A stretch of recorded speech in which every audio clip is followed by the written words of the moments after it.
ছোট থেকে বড় হই তখন সেই হাতটা ধরে হাঁটা শেখায় নিজের বাবা মারা। আর তারপর যখন সেই হাতটা ছেড়ে যায় তখন নিজেকেই নিজের রাস্তা তৈরি করে নিতে হয়। তোমার পাশে অনেকেই থাকবে, কিন্তু তোমার রাস্তায় তোমাকে একাই যেতে হবে। তুমি ভাবছো যে তোমার পাশে অনেক মানুষজন আছে, তুমি যদি কোনো বিপদে পড়ো তাহলে সেই সব মানুষজন তোমার পাশে থাকবে। একদম ভুল ধারণা। তোমার পাশে থাকার মতো কেউ নেই। যখন তুমি বিপদে পড়বে তখন এক গ্লাস জল আগিয়ে দেওয়ার মতো তুমি কাউকে পাবে না। এখন মানুষ বড়ই স্বার্থপর, নিজের স্বার্থ ছাড়া কেউ কিছুই বোঝে না। নিজের স্ত্রী বা স্বামী যখনই দেখবে যে স্বার্থ ফুরিয়ে গেছে তখন কেউ কারোর পাশে দাঁড়াতে চাইবে না। যারা প্রকৃত স্ত্রী বা স্বামী তারাই কিন্তু পাশে থাকে। যারা মোহবশে বিয়ে করে তারা কিন্তু পাশে থাকে না। সময় ফোরালে বা স্বার্থ পোড়ালে তারাও পাশ কাটিয়ে হাঁটা দেয়। গুড মর্নিং বন্ধুরা, কেমন আছো তোমরা সবাই? আশা করছি তোমরা সকলে খুব ভালো আছো। আমিও কিন্তু বেশ ভালো আছি তোমাদের আশীর্বাদে। আজকে একটু বেশ সকাল সকালে ঘুম থেকে উঠে গেছি। এখন ঘড়ির কাঁটার টাইম হচ্ছে সকাল 5:30টার মতো। আর আজকে ছোট বিরক্ত করেনি, ওই জন্য তাড়াতাড়ি উঠতে পেরেছি। অন্যদিন কি হয় বলো তো, ছোট না উঠতে দেয় না, ও ভীষণ কান্নাকাটি করে যে উঠে আসি। ওই জন্য আমার উঠতে উঠতে কোনোদিন 7:30, কোনোদিন 8টা এরকম বেজে যায়।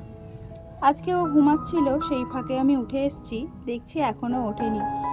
তো উঠে এসে যে কাজগুলো আমার থাকে সকালবেলা সেগুলো আমি কয়েকটা কাজ আমি করে রাখি রাত্রিবেলাতে। তাতে করে আমার সকালবেলা বেশ একটু নিজেকে হালকা ফিল হয়। সকালে উঠে ঠাকুর প্রণাম করে আর লেগে পড়লাম সকালের থেকে কাজে। যেমন কালকে রাত্রিবেলা বাসনগুলো সব মেজে রেখেছিলাম, তাই সেই বাসনগুলোকে জায়গা মতো রেখে দিয়ে আর ঘর বাড়ি ঝাড় দিতে লেগে গেছি। আর রাত্রিবেলা বাসন মেজে রাখলে রান্নাঘরটা যদি তুমি এঁটোকাটা মুক্ত রাখো, মুছে পরিষ্কার করে রাখো না, তাহলে যেরকম সংসারে পজিটিভ এনার্জি বজায় থাকে সেই রকম নেগেটিভিটি ছড়ায় না। আর রান্নাঘর মানেই হচ্ছে পবিত্র জায়গা, সেইখানটায় যতটা তুমি পরিষ্কার করে রাখতে পারবে সংসারে ততই অ্যাক্টিভ এনার্জি ছড়াতে থাকবে। তো যাই হোক, রাত্রিবেলা রান্নাঘর পরিষ্কার করে রেখেছিলাম বলে তাই সকালবেলা রান্নাঘরটা দেখে খুব মনটা ভালো লাগে। আর তারপরে তো ঘর বাড়ি ঝাড়পালা দিয়ে আর চলে এসেছি এই গাছগুলোতে জল দিতে। আর এই গাছগুলো না আমার খুব শখের। আর সেই রকম কোনো গাছ আর এই সময় লাগাতে পারিনি বলে তাই এই জায়গাটায় লাগাতে পারলাম না। তাই যে কটা গাছ হয়েছে খুব যত্নের গো। ওই জন্য প্রত্যেক দিন সকাল হলেই গাছে জল দিয়ে গাছগুলোকে একটু একটু ধুয়ে মুছে রাখি। আমার বেশ ভালো লাগে এই গাছের যত্ন করতে। তারপরে দেখো চলে এসেছি আমি বাইরের রান্নাঘরে। মা বাবার জন্য রুটি বানাবে, ওই জন্য বাইরের রান্নাঘরে সাইকেলগুলো রাখা হয়। সেই সাইকেলগুলোকে বাইরে বের করে দিয়ে আর আমি আমার কাজে লেগে পড়লাম। সকালবেলা ছেলে ঘুমালে যতটা সম্ভব আমি কাজগুলো গুছিয়ে রাখার চেষ্টা করি। তাই এখন এসছি জলগুলো ভরে নিতে। আর সেই বাসনগুলো এখনও কিন্তু আমি জায়গা মতো রাখিনি, ওগুলো এই সামনে মাথায় রেখে দিয়েছি। আর এই কটা কাজ করতে করতেই আমার ছোট উঠে গেছে। আর ও উঠে গেলে না একটু আমার কোল ছাড়তে চায় না, ওই জন্য ওকে কোলে করে নিয়েই আমাকে কিছু কাজ করতে হয়। যেমন রান্না করতে গেলে আমার কোলে উঠে বসে থাকে, ওই কোলে নিয়েই রান্না করতে হয়।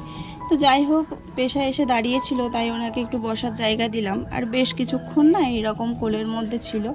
তারপরে অয়নও পড়তে যাবে, ওকে যাই হোক করে একটু রাজি করিয়ে বড়দির সাথে একটু বাইরে পাঠিয়ে দিলাম জামা প্যান্ট পরিয়ে।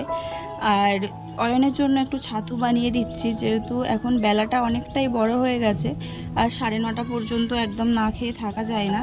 আর ছাতুটা খেলে না অনেকটা পেটটা ভরা মতো থাকে, তো ওই জন্যই ওকে ছাতুটা বানিয়ে দিচ্ছি সকাল সকাল।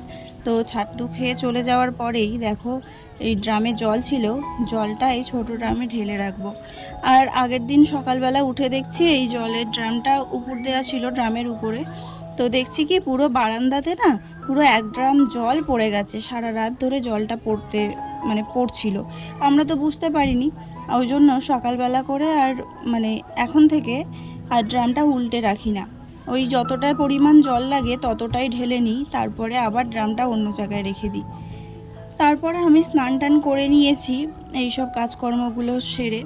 আর বাসি কাজ করে না, বাসি কাপড় চোপড় না ছাড়লে তো হয় না। আর সকালবেলা স্নান করলে আর পুজোটা দিলে মনটা অনেকটাই ভরে যায়।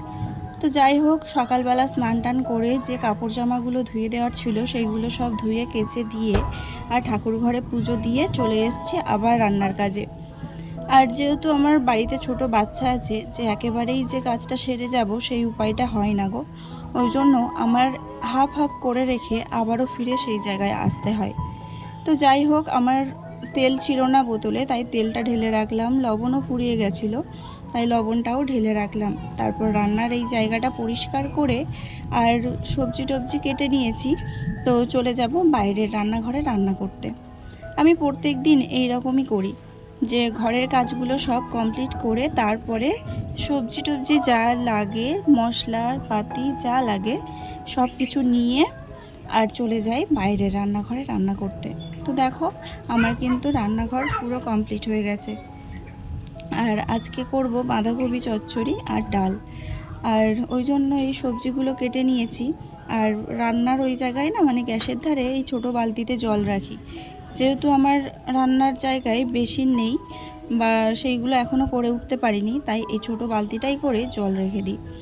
আর আগের দিন কিছু আচার করেছিলাম, সেই আচারগুলো না রোদ্দুরে দিতে পারিনি গো। এখানটায় মানে রোদ বেরোচ্ছে, কিন্তু আম গাছের জন্য না সেইভাবে রোদটা এসে পৌঁছাচ্ছে না।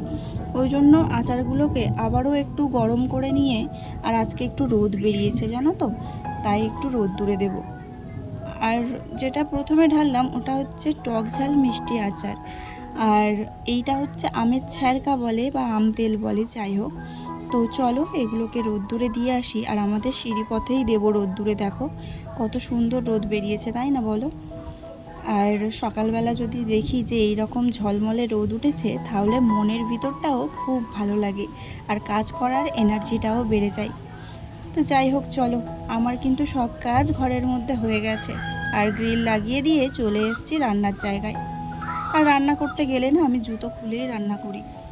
আর জুতো পরে তো রান্না করা যায় না, এক এক সময় আবার ভুলবশত হয়ে যায়, সব সময় তো আবার সমান থাকে না, মানে মাথার চিন্তা ভাবনা।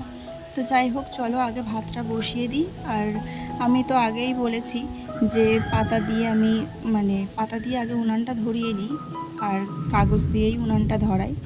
তো কাগজ দিয়ে উনান ধরালে অনেকে তেল ব্যবহার করে, যে মানে কেরোসিন তেল দিয়ে ধরায়। তো আমিও অনেক দিন এইভাবেই ধরিয়েছিলাম, তারপরে দেখছি এতে করে না অনেকটাই তেলের খরচা হয়ে যায়। আর ওই জন্য ভাবলাম, যেহেতু আমার প্লাস্টিক আছে, পাতা আছে, তো তেল কেন ব্যবহার করব। প্লাস্টিকটা যদি আমি একটু সাবধানের সঙ্গে মানে ধরিয়ে নিতে পারি, তাহলে আর তেলের মানে অপচয়টা আর হবে না। তো তারপরে এই মশলাটা করতে হতো, তো আমি মশলাটা করে নিলাম। আর মশলা করে শিলের উপরে এই কৌটো কাউটাগুলো এইভাবেই আমি গুছিয়ে রাখি। তো চলো, আজকে রান্না করব ডাল আর বাঁধাকপি চচ্চড়ি, তোমাদেরকে তো বললাম। তো রান্নাটা করে নিই, তারপর আবার পরে আসছি।